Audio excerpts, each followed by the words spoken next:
Garcia Pereira, como ouvimos nesta peça, Bruxelas foi avisada a 30 de julho, a Direção-Geral da Concorrência, que o Estado ia intervir no Banco Espírito Santo. Se a Ministra das Finanças sabia, se o Banco de Portugal sabia, porquê é que a CMVM não foi avisada?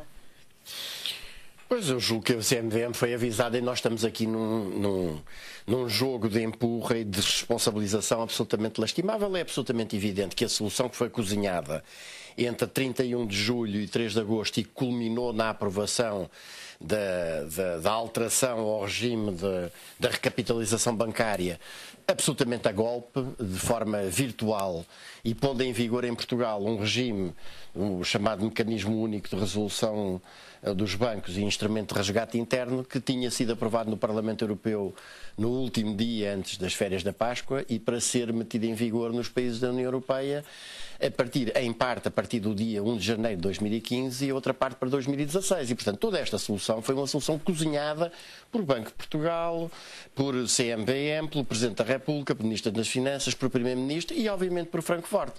E o que há aqui que salientar, julgo que mais importante do que se houve uma comunicação a propósito de ajudas do Estado para que a Direção-Geral da Concorrência fiscalizasse se havia ou não havia uma ajuda do Estado, é de facto a alteração feita na noite das facas longas, ou nas noites das facas longas, entre 31 de julho e 3 de agosto, que impôs uma solução que se vai revelar, já se está a revelar neste momento, mas que se vai revelar ainda mais, completamente desastrosa para os interesses dos contribuintes portugueses. Salientando que agora se sabe também que quando foram definidas as medidas relativas ao BES e designadamente quanto à salvaguarda dos depositantes, 16 membros do atual governo tinham interesses diretos na situação do BES.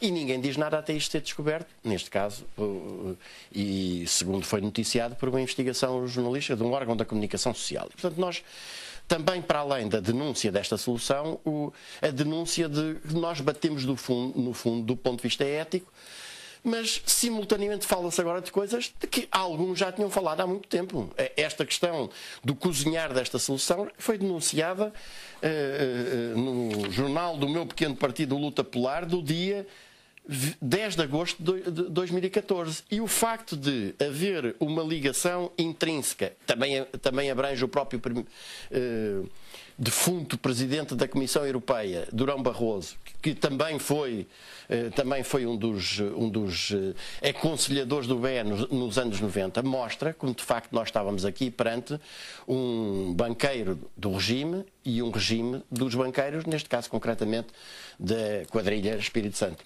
Os bancos tiverem de assumir perdas com uma venda do novo banco abaixo do valor que foi injetado, essas perdas não vão ser repercutidas nos clientes? É evidente que vai haver perdas repercutidas sobre os cidadãos portugueses em geral. Já tive a oportunidade de me pronunciar aqui mais de uma vez e já voltei a isso. Mas queria chamar a atenção para o seguinte. Primeiro, comissões de inquérito estão transformadas numa farsa e são a demonstração de que nós hoje não temos uma democracia, temos uma ditadura da maioria, o que é uma coisa completamente diferente.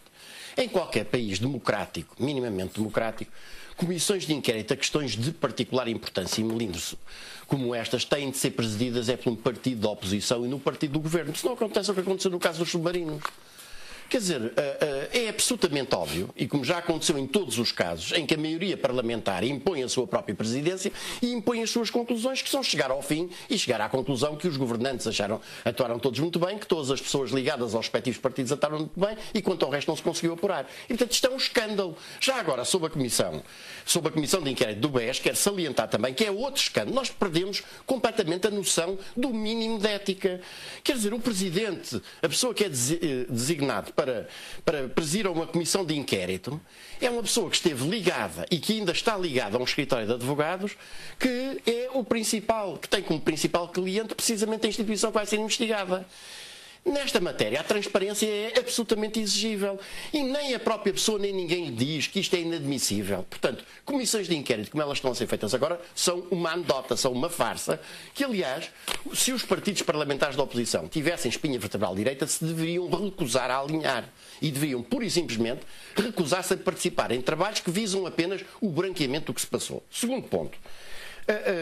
Por exemplo, em relação a estas soluções que foram definidas, e à questão da intervenção e dos interesses próprios, basta sublinhar que, quando se discutiu a salvaguarda dos depósitos, A solução no Chipre, como se recordará, foi salvaguardar apenas os depósitos dos pequenos depositantes definidos como tal até 100 mil euros. Em Portugal não foi essa a solução que foi definida. E, pelo contrário, a solução que foi definida foi, entre aspas, garantir, digamos assim, já lá vamos ver como, todos os depositantes. Agora, fica-se a saber que 4 dos membros do Governo que participaram na elaboração desta solução e que estão de acordo com esta solução têm depósitos no BES superiores a 100 mil euros. E ninguém levanta a voz para dizer que isto é uma vergonha. Que isto batemos no fundo em matéria ética. Quer dizer, depois... Terceiro ponto, é evidente que uma falência como a do BES vai ter um impacto demolidor na nossa economia. O BES era o maior banco da banca comercial e financiava a atividade económica correspondente a 1/5. Era um dos maiores financiadores em paralelo com a Caixa. 20% do nosso PIB e, portanto, as consequências em cadeia de uma falência destas não são apenas para o interior do Grupo Espírito Santo e essas são mais de 20 mil pessoas. Dar aqui a palavra também ao Paulo Cavaleiro para responder. Deixe-me só dizer, por fim, uma coisa que também me parece importante, que é esta. É óbvio que vai haver consequências para os contribuintes, porque a solução que foi desenhada, para além de todos os problemas jurídicos que o Governo está a tentar fugir, o Governo, o Banco de Portugal, a CMVM, que é empurrar com a barriga e tentar vendê-lo o mais depressa possível, porque é óbvio que uma solução que faz com que acionistas de uma coisa que tem ativo e passivo, no dia seguinte acordem e lhe digam, senhor, a partir deste momento passou a ser apenas titulado passivo, é uma solução que corresponde a um confisco e, portanto, que é legal e constitucionalmente impugnável. Para além de que a venda do BES, o BES é um ativo de uma empresa que está num processo de falência no Luxemburgo. E, portanto, não passa disso. E a venda do BES tem de ser autorizado a nível da instância judicial do Luxemburgo. E, portanto, esta solução, desde logo do ponto de vista jurídico, tem milhões de problemas jurídicos que o Governo está a tentar ocultar e a tirar para diante, designadamente fazendo uma venda com uma condição à BPN, quer dizer, eu vendo por este preço, mas o Estado português assume todas as possíveis consequências que venham a cair. Pois, por outro lado, como eu já tive aqui a oportunidade também de referir, aquilo que passou para o ativo e para o passivo do banco está hipervalorizado, do chamado novo banco, está hipervalorizado no que diz respeito ao ativo.